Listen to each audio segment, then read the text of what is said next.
So far, we have covered God made everything in 6 days. That's what he said in the Bible. Earth was designed to be inhabited, but today only 3% of it is habitable. Something changed. The flood destroyed it. Okay?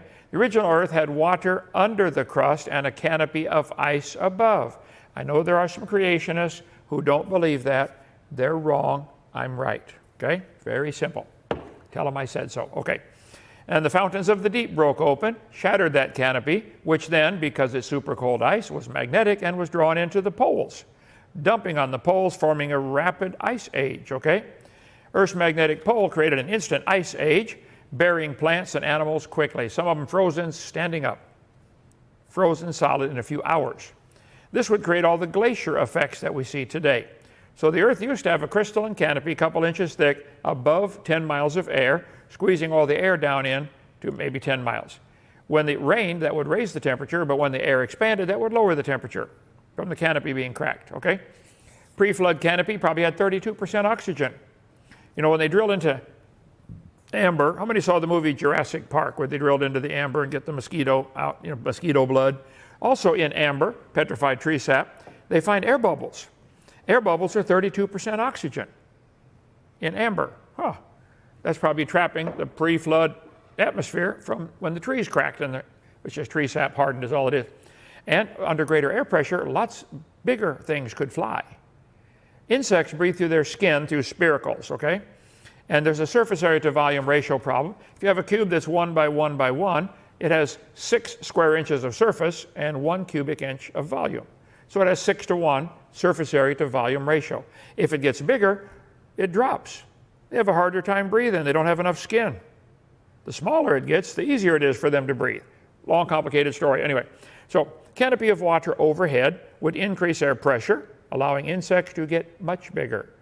Insect trapped in amber, petrified tree sap, putting on ancient airs. Let's see, 50% more oxygen than it has today.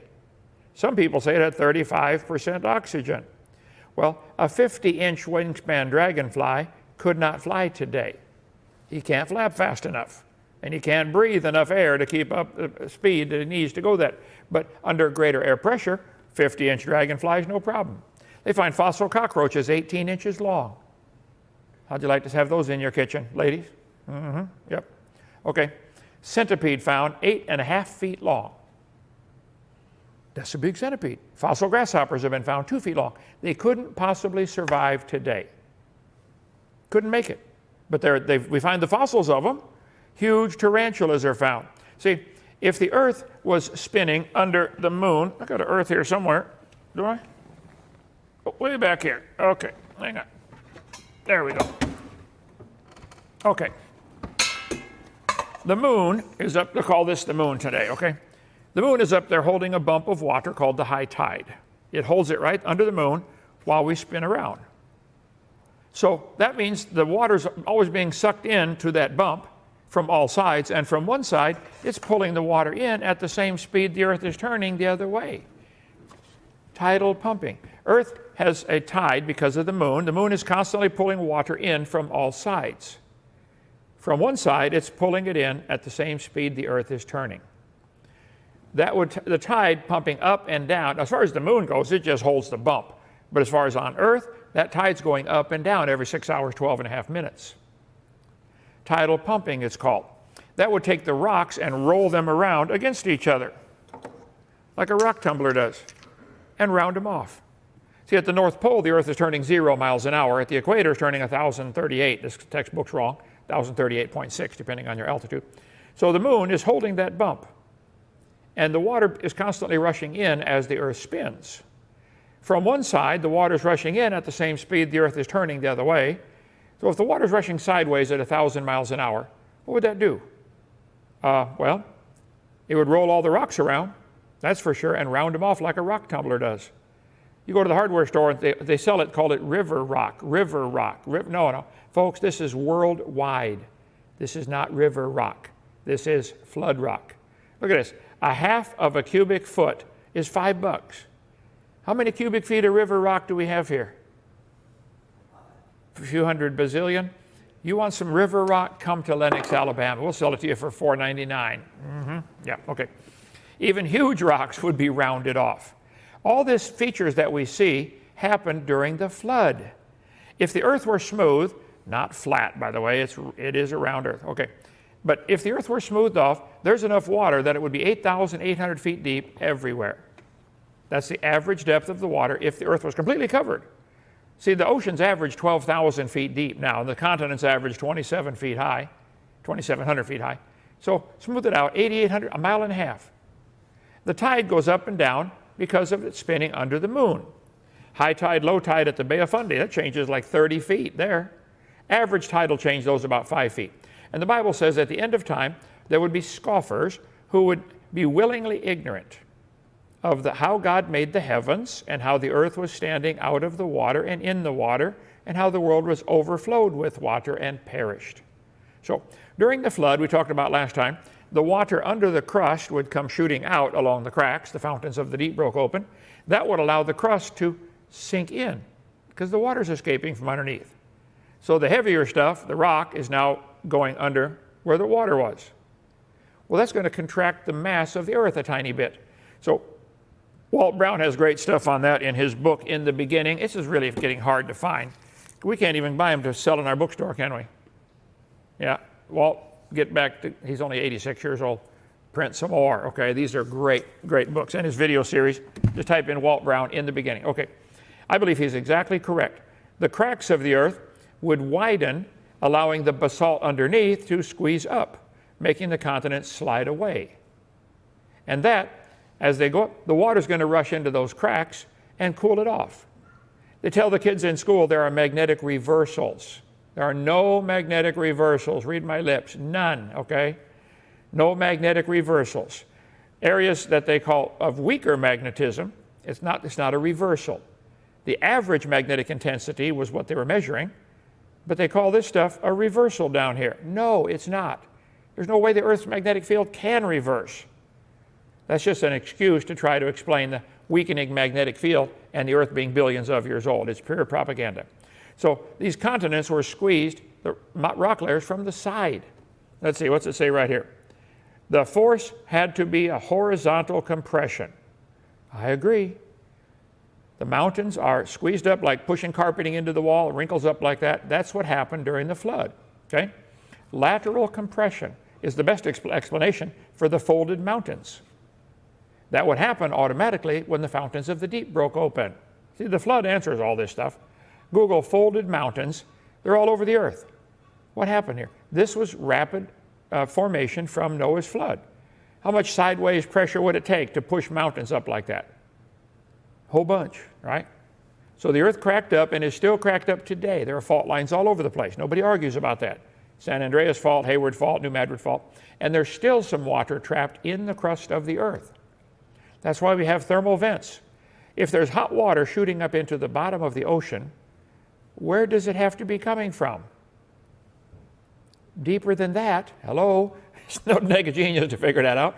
Some of them are on land, like the geysers in Yellowstone and stuff like that. But over, I think, 3/4 of them are in the water, underwater, thermal vents. So the scoffers are ignorant of the creation, the flood, and the coming judgment of God. The hunt for Earth's deep hidden oceans. What is this? They're finding large amounts of water detected in the mantle. You know, there's still a lot of water in the crust of the earth, a whole lot, like more than's on the surface.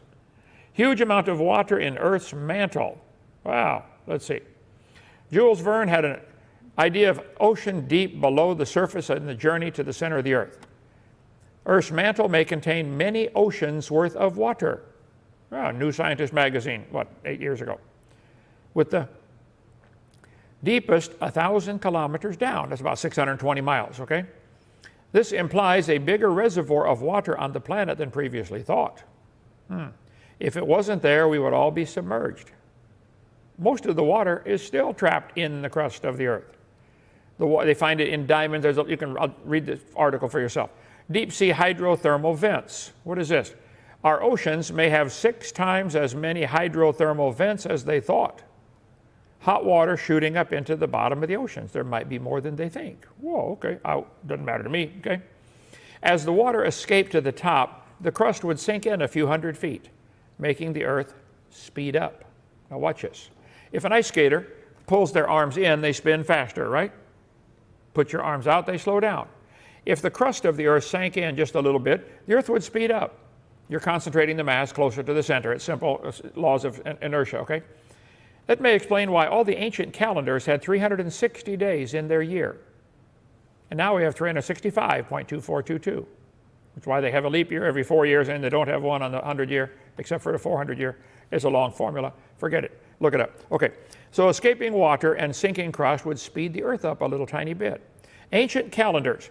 In the 8th century BCE, they don't like to say BC anymore because somebody might say, oh, before Christ. We're talking about Christ.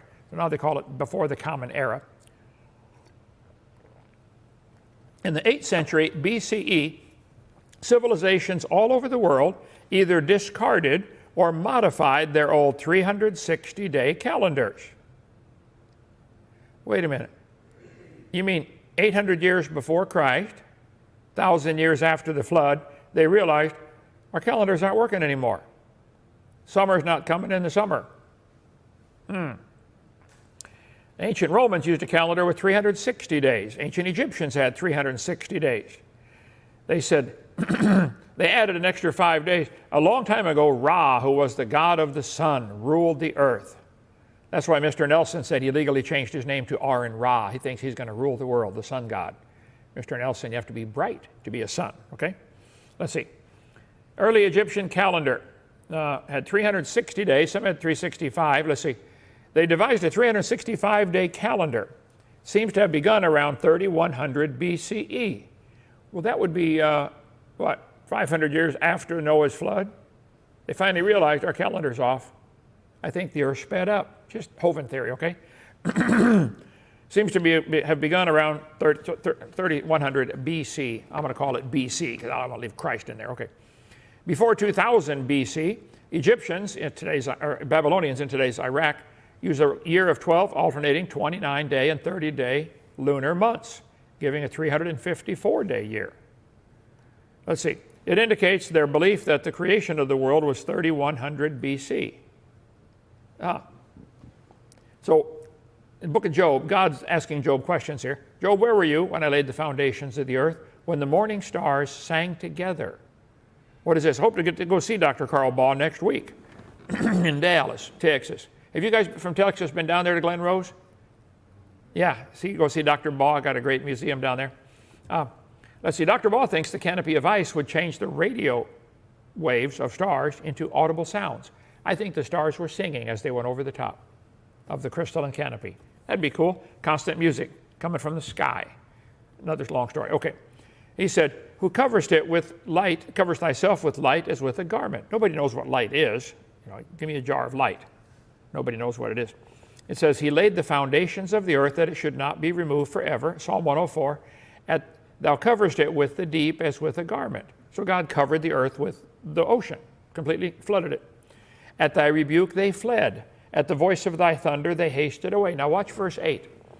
They go up by the mountains, they go down by the valleys. This is an odd, archaic English way of saying something. The Hebrew words are halak vashab. No, that's for a different phrase. I'm sorry. Here's the Hebrew, and a literal translation of the Hebrew. This guy said, the mountains rose, the valleys sank down.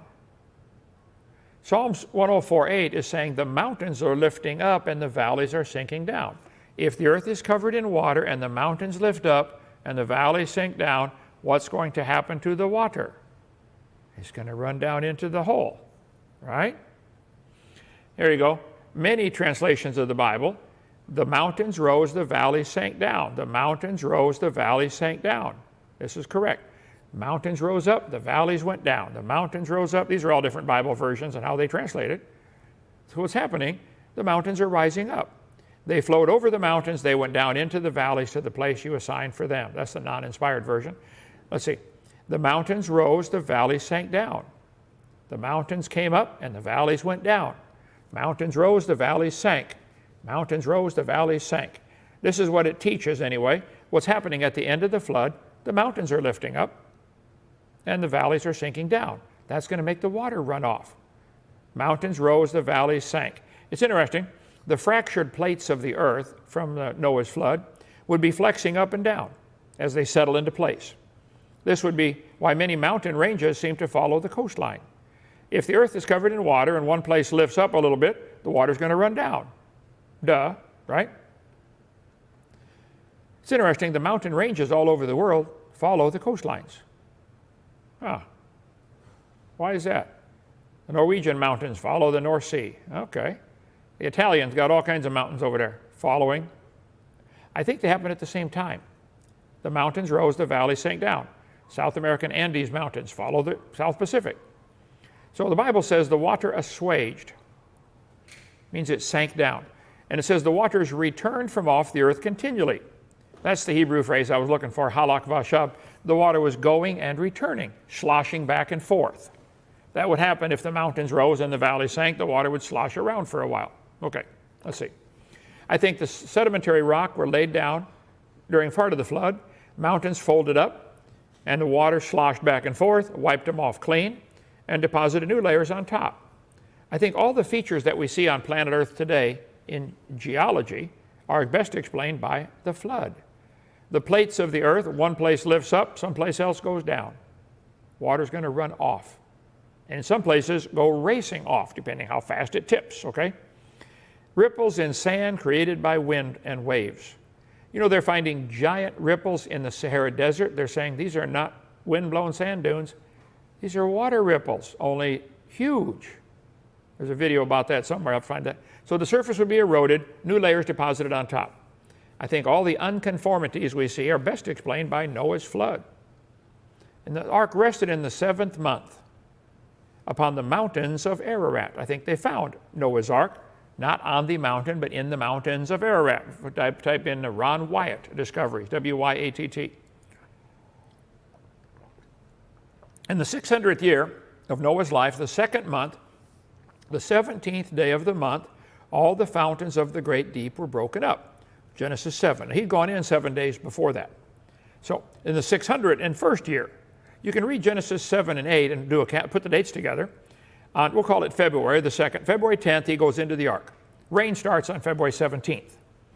Then the ark hits bottom 5 months later, and the ark rests in the 7th month. Then the tops of the mountains are seen. Noah takes the cover off the ark. He tells the bird, go forth, or tells the birds go out. So total time in that ark was a little over a year and 17 days. So during the time before the ark rested, Noah saw 880 tidal changes. Well, if the ark rested in the 7th month, why didn't he get out? Well, the water's not all gone yet. It's still going and returning, sloshing back and forth, and the ground is still muddy, and there's nothing to eat out there, and nothing to build your house with. So how long would it take to grow a garden? Anywhere from 80 to 120 days. So Noah waits in there 5 extra months, and by then the ground dries out and everything starts growing. You can have a garden in 3 to 5 months, easy. So all the seeds that are floating around would begin to sprout. Not a problem. Noah released the dove. Dove couldn't find any place that it liked, came back home. Released it again, came back with the olive branch, released it again, and didn't return. Okay? Noah, a dove couldn't find a place to rest because the ark had moved away from the mountains. The plates flexed and the mountains submerged, maybe. Okay, just because Noah was in the ark for a year does not mean the whole world was flooded for a year. Some places might have only been flooded for a few days or weeks. The time in the ark does not equal the time of the whole earth being flooded. It says the waters decreased continually till the 10th month.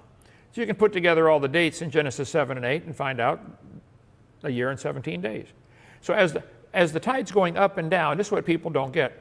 Noah wouldn't even feel the tide going up and down, but it's rushing in and out of that bump. It's the sideways movement of the water that rounds off all the rocks. Took some pictures today of our gravel pit here where we are, part of my tour. We have gravel, sand, clay, in that order. Hold it. But this textbook says you end up with gravel, sand, clay. How did they know? It's that way worldwide. Gravel, sand, clay. Gravel, sand, clay. 7 layers of gravel. They begin in Alabama and go all the way to North Carolina. They were made by the moon when the water's sloshing back and forth. The Bible said in the last days there would be scoffers who would walk after their lust and say, where's the promise of his coming? They're going to be willingly ignorant of how God made the heavens. They don't understand what it was like, and they don't understand the flood. It was destroyed by a flood. So I believe the Bible is absolutely true. God made everything in 6 days. It was destroyed by a flood. And that explains all the geology we see today.